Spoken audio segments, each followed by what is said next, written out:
नमस्कार मैत्रिणींनो, मी विद्या माझ्या यूट्यूब चॅनलवरती तुमचं मनापासून स्वागत करत आहे। आज आपण करूया सत्यनारायणाच्या पूजेच्या प्रसादाचा शिरा। त्याच्यासाठी मी इथे साहित्य घेतलेलं आहे।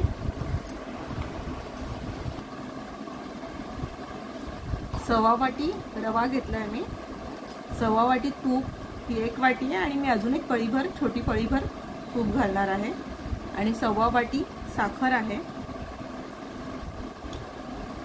इथे ड्रायफ्रूट्सचे काप आहेत, वेलची पूड करून घेतलेली आहे आणि एक सव्वा केळं मी इथे बारीक चुरून घेतलेला आहे।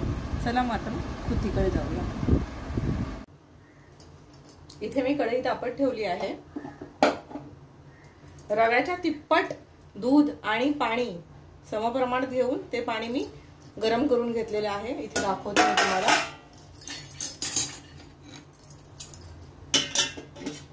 इथे हे पाणी मी असं चांगलं दूध आणि पाणी इक्वल घेतलंय आणि ते गरम करून घेतले रव्याच्या तिप्पट। इथे मी थोडं तूप घालून ड्रायफ्रुट्स आधी थोडेसे भाजून घेणार आहे।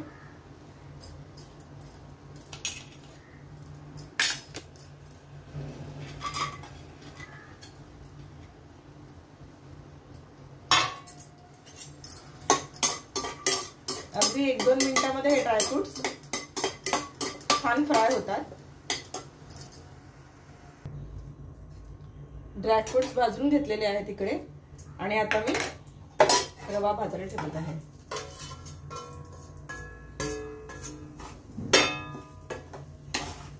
एक रवा छान अगदी गोल्डन ब्राउन होईपर्यंत, गुलाबी ब्राउन होईपर्यंत छान आपण भाजून घेऊया मंद आणि मीडियम आचेवरती। त्याला 5 ते 10 मिनिटं लागतील। रव्यावर सुद्धा अवलंबून असतं। रवा आपला भाजत आलेला आहे। इकडे बघा अशा बुडबुड्या येत आहेत। मी कॅमेरा जवळ आणून दाखवते तुम्हाला। हे बघा अशा ह्या बुडबुड्या दिसत आहेत, म्हणजे आपला रवा बरोबर भाजून झालेला आहे आणि कलर सुद्धा बरोबर आपला हवा तसा आलेला आहे, गुलाबी ब्राउन कलर। आता इथे आपण गॅस बारीक करून घेतला आणि आपलं हे दूध पाण्याचं मिश्रण आहे ते हळूहळू टाकूया। इथे सुद्धा आपल्याला खूप सावकाश हे टाकायचं आहे, पटकन वाफ हातावर येऊ शकते।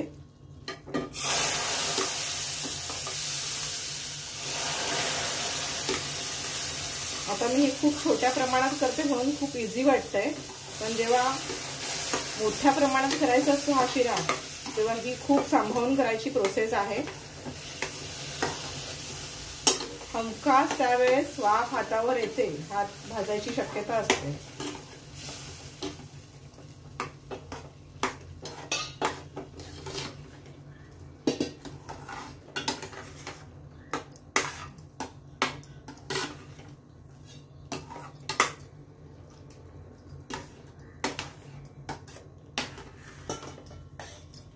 सर्व दूध आणि पाण्याचं मिश्रण मी इथे टाकलेले आहे।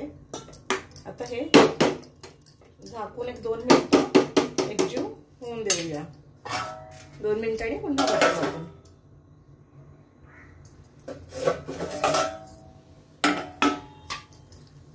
रवा छान शिजून निघालेला आहे। त्या इथे मी आता ह्यात साखर घालतीये।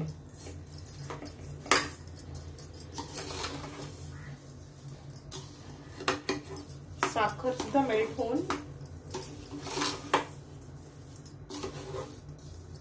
शिरा छान शिजून निघेल। त्यानंतर आपण बाकीचे ड्रायफ्रुट्स आणि केळं घालणार आहोत।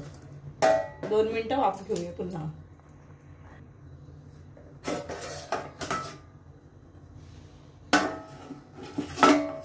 साखर मेल्ट झालेली आहे। आपण इथे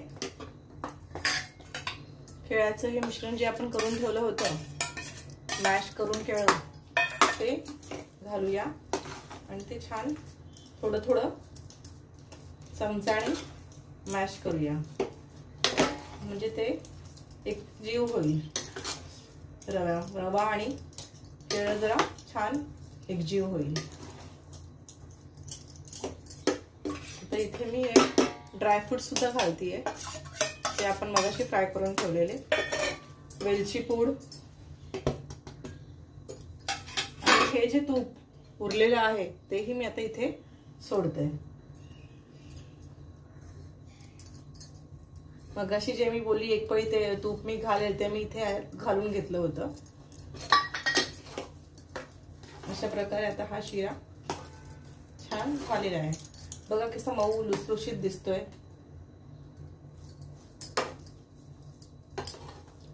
तुम्हाला हवं असल्यास तुम्ही इथे थोडी केसर काळी किंवा फ्लेवर साठी अजून काही घालू शकता, पण मी वेलचीच घालते.